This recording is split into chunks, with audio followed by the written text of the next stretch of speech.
नमस्कार, मैं हूं आपके साथ रोहित। याद करिए साल 2019 का वो दौर जब प्रचंड बहुमत के साथ सत्ता में बैठी मोदी सरकार ने नागरिक संशोधन कानून संसद से पास कराया था। तो कांग्रेस समेत तमाम विरोधियों ने इस कानून के खिलाफ कितना हो हल्ला मचाया था। तो वहीं पूरे देश में हिंसा भी भड़काई गई थी। यहां तक कि यूपी में भी CAA के खिलाफ खूब हिंसा और तोड़फोड़ मचाई गई थी। मगर जब योगी सरकार अपने पर आई तो तमाम दंगाइयों से पाई पाई की वसूली कर दी, जिसके बाद यूपी पूरी तरीके से शांत हो गया। लेकिन लगता है यूपी चुनाव से पहले एक बार फिर से CAA का जिक्र कर माहौल बिगाड़ने की कोशिश की जा रही है।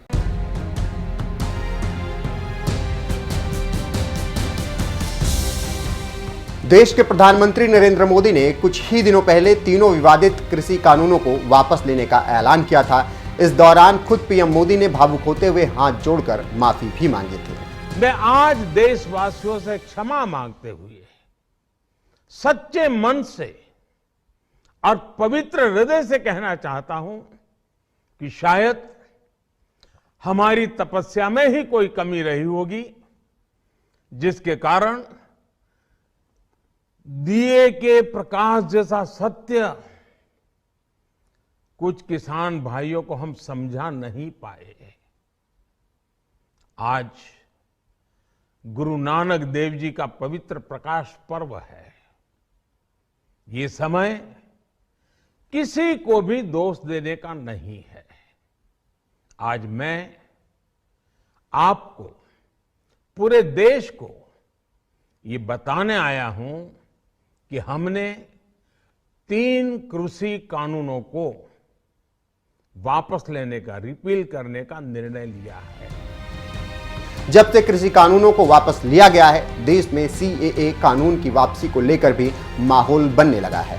खुद हैदराबादी सांसद असदुद्दीन ओवैसी ने अभी कुछ ही दिनों पहले यूपी के बाराबंकी में एक रैली के दौरान ये ऐलान किया था कि जिस तरह से कृषि कानूनों को वापस लिया गया है, उसी तरीके से CAA को भी वापस लिया जाना चाहिए। और हम मोदी जी को भी बताना चाहेंगे, बीजेपी को बताना चाहेंगे कि जिस तरह आपने ये तमाम किसानों के लिए ये 3 कानूनों को, कृषि कानूनों को वापस लिया, हम आपसे इस बात का डिमांड करते हैं कि CAA कानून को भी वापस लिया जाए। क्या आपको मंजूर है? क्या आपको मंजूर है कि CAA का कानून वापस लिया जाए? अरे अगर है मंजूर तो कहो मंजूर, ताकि मालूम हो जाए मोदी जी को, वरना बोलेंगे मैं ही तपस्या किया था खाली। CAA का कानून वापस लेना चाहिए। क्यों लेना चाहिए? क्योंकि वो संविधान के खिलाफ है। असदुद्दीन ओवैसी ने इसी दौरान ये भी धमकी दी थी कि अगर NPR और NRC का कानून बनाएंगे तो हम दोबारा निकलेंगे और यहीं पर शाहीन बाग बनाएंगे। बीजेपी ने मजहब की बुनियाद पर भारत के संविधान में फंडामेंटल राइट टू इक्वालिटी है, बराबरी का हक एक फंडामेंटल राइट है। उस कानून, उस फंडामेंटल राइट के खिलाफ कानून बनाया गया और हम मुतालबा करते हैं कि CAA कानून को भी वापस लिया जाए। हमसे मीडिया वाले पूछ रहे हैं कि अगर नहीं करे तो क्या करेंगे? अगर NPR और NRC का कानून बनाएंगे तो हम दोबारा रोड पे निकलेंगे, यहीं पर भी शाहीन बाग बनेगा इंशाअल्लाह ताला। याद रखो आप, हम खुद आएंगे यहां पर। हम मुतालबा करते हैं कि CAA का कानून वापस लिया जाए। जिस यूपी में खड़े होकर असदुद्दीन ओवैसी उसे शाहीन बाग बनाने की धमकी दे रहे हैं, आपको बता दें कि उसी यूपी में CAA के विरोध में हिंसा करने वाले दंगाइयों के खिलाफ योगी सरकार ने सड़कों पर पोस्टर लगवा दिया था और उन्हीं से सार्वजनिक संपत्ति को हुए नुकसान की पूरी भरपाई करवाई थी, जिसके बाद CAA विरोधी हिंसा एकदम से थम गई थी। मगर अब ओवैसी एक बार फिर से यूपी को शाहीन बाग बनाने की चेतावनी दे रहे हैं। तो सूबे के मुखिया योगी आदित्यनाथ ने भी कानपुर जिले से ओवैसी को करारा जवाब दिया है और दहाड़ते हुए कहा है, चाचा जान और अब्बा जान के अनुयायियों को चेतावनी देना चाहूंगा कि अगर CAA के नाम पर भावनाओं को भड़काकर माहौल खराब करोगे तो सख्ती के साथ सरकार निपटना भी जानती है। आज यहाँ पर मैं चेतावनी दूंगा उस व्यक्ति को जो यहाँ पर सिटीजनशिप अमेंडमेंट एक्ट के नाम पर फिर से भावनाओं को भड़काने का कार्य कर रहा है। और भाइयों बहनों, मैं इस अवसर पर चाचा जान और अब्बा जान के नैया से कहूंगा कि वे सावधान होकर के सुन लें।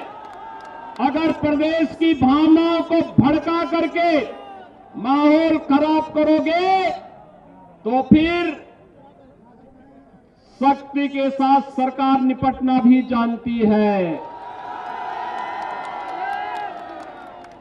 आज प्रदेश में दंगा नहीं, हर व्यक्ति जानता है कि ओवैसी समाजवादी पार्टी के एजेंट बनकर के प्रदेश में भावनाओं को भड़काने का कार्य कर रहे हैं। लेकिन उत्तर प्रदेश आज इस दिशा में आगे बढ़ चुका है। अब दंगा नहीं, दंगा मुक्त प्रदेश के रूप में उत्तर प्रदेश की पहचान है। योगी आदित्यनाथ यहीं पर नहीं रुके, उन्होंने लगे हाथ इस बात की भी याद दिला दी कि अब यूपी में माफियाओं की छाती पर बुलडोजर चलता है। इसमें जनता इस संकल्प को लेकर के आगे बढ़ चुकी है कि हमें विकास और नए भारत के, नए उत्तर प्रदेश के रूप में अपने आप को स्थापित करना है। उत्तर प्रदेश में अब दंगों के लिए नहीं, माफियाओं की सरपरस्त सरकार नहीं, माफियाओं की छाती पर बुलडोजर चलाने वाली सरकार आज प्रदेश के अंदर कार्य कर रही है। चुनावी माहौल के बीच सीएए का जिक्र छेड़कर यूपी में शाहीन बाग बनाने वाले असदुद्दीन ओवैसी को जहां सीएम योगी ने चेतावनी दे दी, तो वहीं किसान नेता राकेश टिकैत ने भी चाचा कहकर उनका मजाक उड़ाया। कल असदुद्दीन ओवैसी ने कहा है कि जिस तरीके से तीनों कानून वापस किए गए हैं वैसे सीए एनआरसी भी वापस किया जाए। अरे उनका चाचा है भाई, ये तो चाचा भतीजाओं की पार्टी है, अपना कह दे वो कर लेंगे। ओवैसी तो बीजेपी का चाचा है, उसे टीवी पे कहने की जरूरत ही नहीं, उनको कह देगा, मान लेंगे उसकी बात। आपको लगता है बीच में ना हो यार? हम तो कह रहे हैं कि चाचा भतीजों का मामला है, उनका दोनों का निपटा लेंगे, उनकी घर की बात है। ये किसानों का लाभ हो जाएगा। आप एमएसपी लागू कर दो, वो किसानों के हित में होगा। सर, ये लखनऊ में ही क्यों महापंचायत करने का विचार आया? नहीं, लखनऊ तो एक प्रस्तावित है, क्योंकि अजय टैनी यहाँ का ही रहने वाला, जिसने किसानों को जीप से मरवाया, वो यहाँ का ही है। उसको बर्खास्त करो और एमएसपी पे गारंटी कानून बनाओ। सरकार ने 3 कानून वापस ले लिए, उसके बाद भी धरने पे क्यों बैठे हुए? एमएसपी पे कौन बनाएगा? जो 750 किसान शहीद हुए, उनकी जिम्मेदारी किसकी है? तो ये सारी चीजें हैं। राकेश टिकैत का यह बयान बता रहा है कि किसानों के कंधे पर बंदूक रखकर मोदी सरकार से सीएए कानून की वापसी की मांग कर रहे असदुद्दीन ओवैसी को फिलहाल ना तो योगी सरकार में यूपी में दाल गलने वाली है और ना ही किसान उनका साथ देने को राजी हैं। बहरहाल आपको बता दें कि ओवैसी जिस नागरिकता संशोधन कानून की वापसी की मांग कर रहे हैं, वो कानून मोदी सरकार इस्लामिक देश पाकिस्तान, अफगानिस्तान और बांग्लादेश में अत्याचार झेल रहे हिंदू, सिख, पारसी, जैन, बौद्ध, ईसाई जैसे अल्पसंख्यकों को भारत लाकर उन्हें यहाँ की नागरिकता देने के लिए लाई थी। मगर कांग्रेस, सपा, ओवैसी समेत तमाम विपक्षी पार्टियों ने इसका विरोध किया था। मगर प्रचंड बहुमत वाली मोदी सरकार नागरिकता संशोधन कानून लाकर ही रही और अब तक कई लोगों को इस कानून के तहत भारत की नागरिकता भी दी जा चुकी है। बहरहाल जिस तरह से ओवैसी यूपी को शाहीन बाग बनाने की चेतावनी दे रहे हैं, इस पर आपका क्या कुछ कहना है? अपनी राय कमेंट करके जरूर बताएं। साथ ही इसी कानपुर की जनसभा में सीएम योगी ने और क्या कुछ कहा था, आइए आपको सुनाते हैं। जिस विश्वास के साथ भारतीय जनता पार्टी ने जो कहा सो करके दिखाया। आपने देखा होगा आज 2014 में जो प्रधानमंत्री मोदी जी ने कहा, 2019 तक आते आते वे सभी समस्याओं का समाधान हुआ। 2019 में जो कहा, आपने देखा होगा 2019 में प्रधानमंत्री मोदी जी ने जो कहा, उन समस्याओं का समाधान भी करके दिखा दिया। कोरोना से तो सबसे अच्छा प्रबंधन दुनिया के अंदर भारत का है ही, लेकिन भाइयों बहनों, उत्तर प्रदेश का कौन ऐसा कार्यकर्ता होगा जो अयोध्या में श्री राम जन्मभूमि पर भगवान राम के भव्य मंदिर निर्माण के लिए एक नए विश्वास के साथ, जिसने जनता के सामने बात न कही हो और जब भी वह जनता के बीच जाता था एक ही बात कहता था कि रामलला हम आएंगे, मंदिर वही बनाएंगे। लेकिन भाइयों बहनों, मोदी जी ने उस सपने को भी साकार कर दिया। आपको याद होगा 5 अगस्त 2020 को प्रधानमंत्री मोदी जी स्वयं अयोध्या पधारे और अयोध्या में श्री राम जन्मभूमि पर भव्य राम मंदिर के निर्माण का मार्ग भी प्रशस्त कर दिया। आपने कोरोना कालखंड में देखा होगा भाइयों बहनों, फ्री में टेस्ट, फ्री में उपचार, हर गरीब को फ्री में प्रधानमंत्री अन्न योजना के अंतर्गत खाद्यान्न की व्यवस्था करना। और यही नहीं, अब तक ये देश 112 करोड़ लोगों को फ्री में वैक्सीन भी दे चुका है। उत्तर प्रदेश 15 करोड़ लोगों को फ्री में वैक्सीन दे चुका है। ये भी अगर किसी के कारण संभव हो पाया है, प्रधानमंत्री मोदी जी के कारण हो पाया है। आप थोड़ा मुझे यहां पर बताइए, भारतीय जनता पार्टी के कितने बूथ अध्यक्षों ने वैक्सीन ली है? वैक्सीन आप बताइए यहां पे। आप सबका मैं अभिनंदन करता हूं और आपका आह्वान करता हूं कि भाइयों बहनों, ये फ्री में वैक्सीन, सबको वैक्सीन। धन्यवाद मोदी जी। इस अभियान को अभी घर घर तक पहुंचाने की आवश्यकता है और इस लक्ष्य को लेकर के जहां एक और हमें कार्य करना होगा। आपको याद होगा प्रधानमंत्री अन्न योजना 2017-2020 में 7 महीनों तक, 2021 में 8 महीनों तक, होली से लेकर दीपावली तक प्रधानमंत्री मोदी जी ने दिया।